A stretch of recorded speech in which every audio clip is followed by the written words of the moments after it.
Good morning बच्चों। पहले हमने तुलसीदास जी का परिचय लिया था, ठीक है। अब जो तुलसीदास जी ने पद लिखा है विनय के पद, उसका हम भावार्थ समझेंगे। ध्यान से सुनना, क्योंकि एक एक लाइन का पहले मैं आपको अर्थ बताऊंगी और उसके बाद उसका भाव बताऊंगी, ठीक है। सुनिए सभी लोग ध्यान से।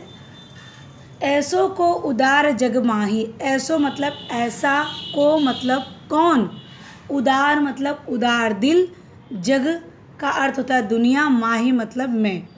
ऐसा कोई जग में नहीं है उदार दिल। कौन? श्री राम के विषय में यहाँ कहा गया है। तुलसीदास जी ने किसका परिचय दिया है? श्री राम का। तो तुलसीदास जी श्री राम के विषय में कह रहे हैं कि ऐसा कोई जग में उदार दिल नहीं है जो जैसे श्री राम भगवान हैं। बिनु सेवा जो द्रवे, बिनु सेवा अर्थात बिना सेवा के, द्रव्य मतलब दयालु, दीन अर्थात गरीब पर। ऐसा कोई व्यक्ति नहीं है जो बिना सेवा से, जो बिना सेवा से दयालु गरीब लोगों के ऊपर दया कर दे। पर राम सरसी को नाही, राम के सरिस मतलब समान, को नाही कोई नहीं।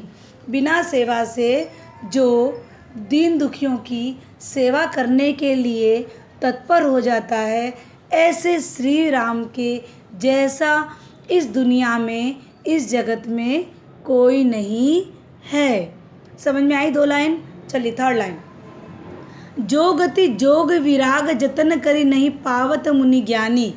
जो गति, गति अर्थात मोक्ष, कि जो लोगों ने इतने जो गुरु, जो साधु लोग थे, वो लोगों ने वैराग्य धारण कर लिया। विराग मतलब वैराग्य धारण करके बहुत सालों तक तपस्या करते रहे। जतन करी नहीं पावत मुनि ज्ञानी, इतना जतन किया, इतना प्रयत्न किया, फिर भी मुनि ज्ञानी को भगवान के दर्शन या भगवान का वरदान नहीं मिल पाया। लेकिन सो गति, ऐसी गति देत गिद्ध सबरी, ऐसी गति, ऐसा मोक्ष किसको दे देते हैं? वो गिद्ध, जो जटायु, गिद्ध अर्थात जटायु और सबरी को। प्रभु न बहुत जिए ज्ञानी, ऐसे हमारे यहाँ प्रभु हैं जो हृदय से अब दूसरों के बन जाते हैं। ऐसे प्रभु ने मोक्ष दिया है। बोलते हैं कि जो साधु वैराग्य धारण करके वर्षों तक तपस्या करने पर भी उन्हें जो भगवान के दर्शन नहीं हो पाए हैं, और भगवान ने तुरंत गिद्ध और जटायु और सबरी को दर्शन देकर उनका उद्धार कर दिया है। जो संपत्ति 10 शीस अर्पण करी रावण शिव पहलीनी। जो संपत्ति 10 शीस, जो संपत्ति अर्थात धन, जो संपत्ति 10 शीस किसके थे? रावण के। तो 10 शीस अर्पण करी, अर्पण अर्थात काट कर उन्होंने शिव भगवान को चढ़ा दिए थे। पहलिन्ही दे दिए थे। हाँ, रावण शिव, रावण ने क्या किए कि अपने 10 शीस को धन प्राप्ति के लिए उन्होंने ऐसी तपस्या की थी कि अपने 10 शीस काट के शिव भगवान के चरणों में अर्पित कर दिए थे। सो संपदा विभीषण, तो ऐसी संपदा, ऐसी संपत्ति को भगवान राम ने विभीषण को ऐसे ही दे दी। जब रावण ने इतनी तपस्या की, अपने 10 शीस चढ़ा दिए, तब शिव भगवान ने उन्हें वरदान दिया था, उन्हें संपत्ति दी थी। तो श्री राम भगवान ने तो कुछ नहीं, अति संकोच, बिल्कुल संकोच पूर्वक, बिल्कुल संकोच किए बिना सहित प्रभु दिन ही प्रभु ने किसको दे दिया? विभीषण को। जो भी संपत्ति जो रावण ने इतना मेहनत करके प्राप्त की थी, वो संपत्ति श्री राम ने विभीषण को बिना संकोच किए ऐसे ही दे दी। समझ में आया? तुलसीदास सब भांति सकल सुख जो चाहिसी मन मेरो। तुलसीदास जी कह रहे हैं, अगर आपको सभी प्रकार के सुख चाहिए तो आपको क्या करना पड़ेगा? भगवान राम के बखान करते हुए तुलसीदास जी कह रहे हैं, अगर आपको सभी तरह से सुख चाहिए तो आपको क्या करना पड़ेगा? ये शिव राम भगवान की आपको राम भगवान को क्या करना पड़ेगा, सब तरह से सुख प्राप्त करने के लिए आपको राम भगवान का जो भजू राम, जो भगवान का राम का भजू मतलब भजन करेगा या सुमिरन करेगा या उन्हें याद करेगा तो काम सब पूर्ण करे कृपा निधाना। तो सब काम पूर्ण मतलब पूरा कर देंगे कौन, कृपा निधि। कृपा निधि किसे कहा गया है, श्री राम भगवान को।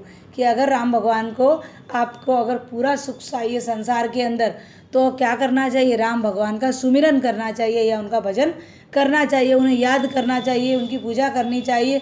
तो आपके सभी काम क्या हो जाएंगे, बिल्कुल संकोचित, बिल्कुल ही आसानी से तुम्हारे काम सभी पूर्ण हो जाएंगे। ऐसा तुलसीदास जी यहाँ राम भगवान के बखान करते हुए कह रहे हैं। ये हमारा पहला पैराग्राफ खत्म हुआ। सेकंड पद में हम देखेंगे, जाके प्रिय न राम वेदेहि। जाके मतलब जिसके प्रिय न राम, जिसके प्रिय राम न हो उन्हें विमुख, वेदेहि मतलब विमुख कर देना चाहिए, उसे हमसे अलग कर देना चाहिए। तुलसीदास जी कह रहे हैं कि जो लोग राम भगवान को अपना नहीं मानते, उनसे प्रेम नहीं करते, तो उनको हमें क्या करना चाहिए, अपनों से या अपने से उसे अलग कर देना चाहिए। जिस प्रकार से तजई ताही कोटि बेरी सब जतपि परम स्नेही। तजई त्याग देना चाहिए, तजई ताही उसे त्याग देना चाहिए, ताही मतलब उसे, तजई मतलब त्यागना, उसे हमें त्याग देना चाहिए। कोटि बेरी सब यद्यपि परम स्नेह। कोटि मतलब करोड़ों, बेरी मतलब दुश्मन, करोड़ों बेरियों के समान, शत्रुओं के समान हमें उसका त्याग कर देना, समान उसका त्याग कर देना चाहिए। परम स्नेही, चाहे वो हमारा कितना भी प्रिय व्यक्ति हो, उसे भी हमें अपने से अलग कर देना चाहिए।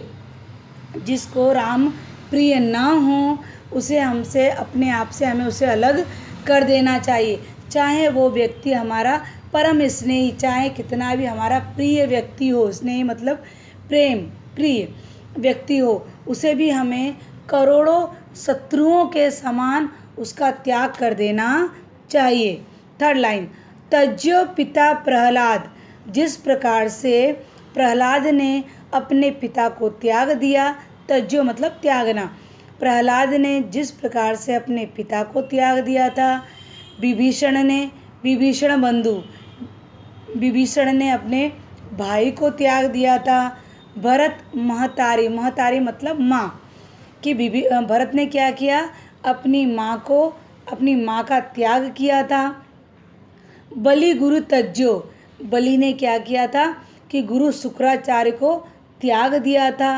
कंत, कंत अर्थात पत्ती, ब्रज बनिता, ब्रज बनिता अर्थात स्त्रियाँ, बनिता अर्थात स्त्रियाँ, कि जो ब्रज की इतनी सारी स्त्रियाँ थीं, सभी ने क्या किया, कृष्ण भगवान की भक्ति में इतनी लीन हो गई थी कि उन्होंने अपने पति को भी त्याग दिया था।